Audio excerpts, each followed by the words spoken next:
सबसे preferred alcoholic beverage company जो है ग्लोबल स्पिरिट्स, उसकी डिटेल स्क्रीन पर आएंगे।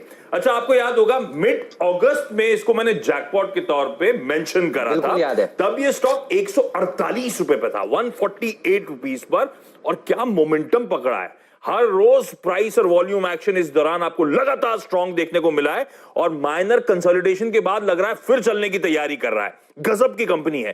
तो एक बार पीयर कंपैरिजन अगस्त मिड से लेकर अब तक की तस्वीर जरा स्क्रीन पर लगाइए डायरेक्टर साहब, उन ग्राफिक्स को।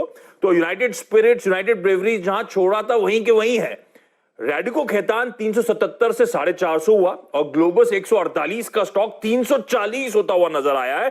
पर दिल्ली अभी भी दूर है स्टॉक के लिहाज से, क्योंकि FY20 के बेसिस पे अगर ईपीएस कंपैरिजन करेंगे आप, तो यूनाइटेड स्पिरिट्स, यूनाइटेड ब्रेवरीज 56 से 60 टाइम्स पे ट्रेड कर रहे हैं अभी भी। मैं FY20 के ईपीएस पे कर रहा हूं, कोई फ्यूचर प्रोजेक्शंस नहीं है। रैडिको खैतान 27 टाइम्स पे है, और ग्लोबस आज भी 18-19 टाइम्स पे है, और ये FY20 की कहानी है। आपको ज्यादा कंफर्ट मिलेगा जब मैं आपको Q1 के आंकड़े दिखाऊंगा। चारों कंपनीज के Q1 के आंकड़े आ चुके हैं, उसमें ईपीएस, डायरेक्टर साहब अगर ग्राफिक्स में ईपीएस वगैरह होंगी तो वो प्लेट्स दिखाइएगा। यूनाइटेड स्पिरिट्स का ईपीएस 3 रुपए हुआ करता था पिछले साल Q1 में, घट के 3.5 रुपए निगेटिव हो गया। यूनाइटेड ब्रेवरीज का ईपीएस होता था 6 रुपए, घट के 4.5 रुपए निगेटिव हो गया।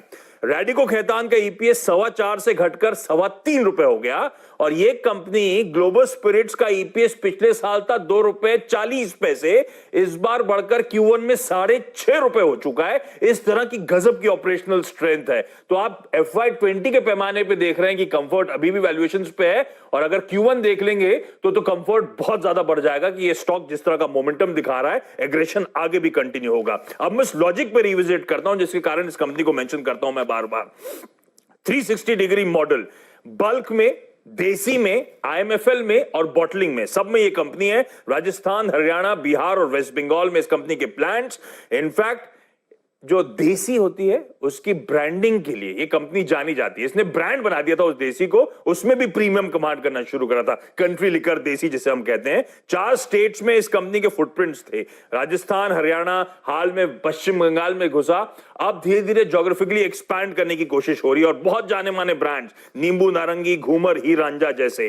IMFL के brands, Indian made foreign liquor जो होती है, country club, white lace, French castle, Hannibal, legendary rum. और ये कंपनी सबसे इंटरेस्टिंग इन सब के अलावा वो जो प्रीमियम सेगमेंट में फॉरवर्ड कर रहा है उससे तस्वीर बदली। ये ईपीएस जो बढ़ रहा है क्योंकि मार्जिन इंप्रूव हो रहे हैं। IMFL का एक वेंचर है इनका यूनिबेव, 90% इनका, 10% विजय रेखी साहब का, जो यूनाइटेड स्पिरिट्स के प्रेसिडेंट हुआ करते थे, लिकर इंडस्ट्री के वेटरन है।